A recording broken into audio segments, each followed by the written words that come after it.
Bien, comme je vous l'ai dit, avec nous sur le plateau, Abdelmalek Kalaoui, vous êtes associé gérant du cabinet Global Intelligence Partner. Vous avez une double fonction, vous avez travaillé dans le public et vous travaillez maintenant dans le privé. Donc c'est à ce titre qu'il est intéressant d'avoir votre opinion sur cette question. Alors, quelles principales leçons le Maroc a-t-il tirées du cas des babouches ? Écoutez, le cas des babouches est quelque chose d'extraordinaire parce que c'est un laboratoire d'exploration de ce que sont en train de faire les Chinois. Au niveau marocain, je pense qu'effectivement, il y a eu de la surprise, mais il y a eu très rapidement une réaction de la part des pouvoirs publics qui ont décidé. Le problème pour les babouches, c'est qu'on ne peut pas mettre de brevet de barrage. C'est quelque chose qui appartient au patrimoine marocain séculaire. Mais ça veut dire qu'ils l'ont étudié, ce patrimoine, de près ? Écoutez, je pense que la réflexion suit son cours. Il doit être possible de pouvoir déposer un certain nombre d'objets qui sont la marque de fabrique du Maroc. Mais dans ce cas précis, on s'est aperçu que les Chinois, en fait, voulaient aller sur tous les marchés, même les plus petits. Pourquoi ? Parce qu'ils ont une cadence de croissance qui a besoin d'aller sur des tout petits marchés. Donc oui, les babouches marocaines les ont intéressés. Ils ont copié les process de fabrication. Ils sont rentrés au Maroc. Mais comme vous l'avez vu dans votre reportage, maintenant, il n'existe plus que du très bas de gamme. Parce que le haut de gamme il y a eu une réaction des pouvoirs publics marocains pour empêcher de pouvoir avoir des copies exactes du haut de gamme marocain. Ça va au-delà des babouches. Ça existe aussi dans le textile et les habits traditionnels marocains qui aussi ont été copiés, qui sont entrés également dans le souk. C'est quelque chose de très sérieux. Est-ce que le cas des babouches a déclenché une prise de conscience du Maroc sur les problématiques d'intelligence économique ? Écoutez, sur les problématiques d'intelligence économique, il est clair maintenant qu'au Maroc, la réflexion publique existe et que ça a été un accélérateur. Je ne dirais pas que ça a été la première intrusion de l'intelligence économique au Maroc, parce que comme vous le savez, chez nous, les choses prennent un petit peu de temps pour maturer, mais quand ça arrive très très vite. C'est la stratégie du surgissement. C'est une stratégie maghrébine, je dirais, qui est propre à nos différentes sociétés.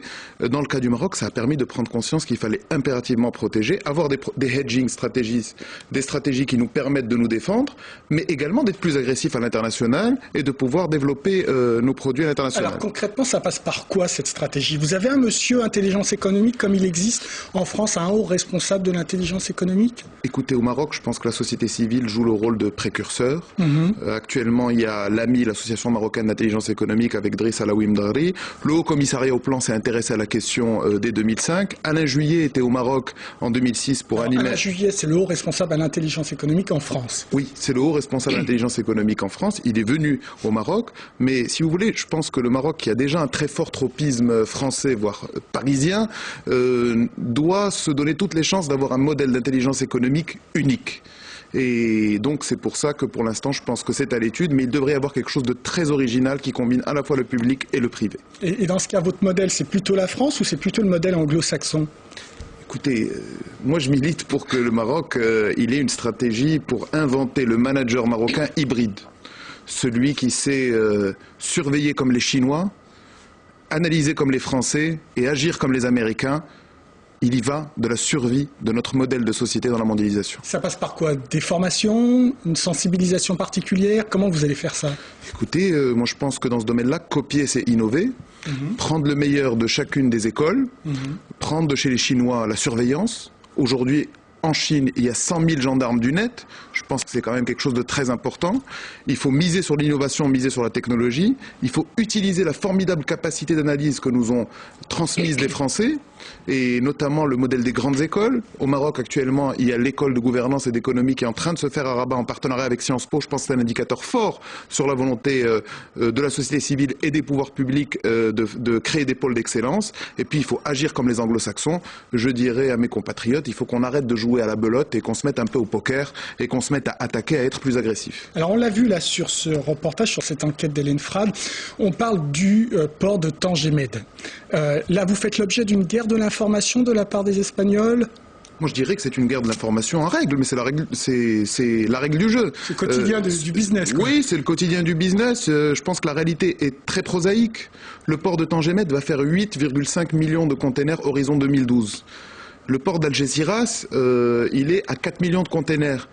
Et maintenant, il voudrait calculer l'éco-impact du port de Tanger-Med, et donc personne n'a réfléchi à calculer l'éco-impact du port d'Algeciras. Je pense qu'il faudrait d'abord réfléchir à soi-même. La vérité est encore plus grave, étant donné que les routes du commerce maritime et le détroit qui fait la liaison entre l'Est et l'Ouest, on connaît les problèmes de piraterie actuellement, c'est une zone qui va connaître énormément de développement. Chacun essaye de tirer les marrons du feu le plus rapidement possible. Pour être clair, il s'agit d'une guerre de l'information. On accuse en quoi le port de Tanger d'être néfaste pour l'environnement, c'est ça? D'être néfaste pour l'environnement du détroit. Le port de Tanger-Med est à 14 km du port d'Algeciras. Je pense qu'il est surtout néfaste aux jobs espagnols qui sont dans le port d'Algeciras. Et puis, je pense qu'ils font partie d'une tentative de déstabilisation informationnelle beaucoup plus large. On voit actuellement en Espagne où on essaye de lier l'opération retour des immigrés avec la crise sans précédent qui est en train de les frapper. Il voudrait faire un parallèle entre ces deux questions. Merci Abdelmalek Kalaoui pour cet éclairage. On reviendra sans doute sur le port de Tanger. Pour l'heure, l'émission est terminée, mais vous pouvez la retrouver avec encore plus d'informations sur france24.com. Pour l'heure, restez avec nous, l'information continue. Au revoir.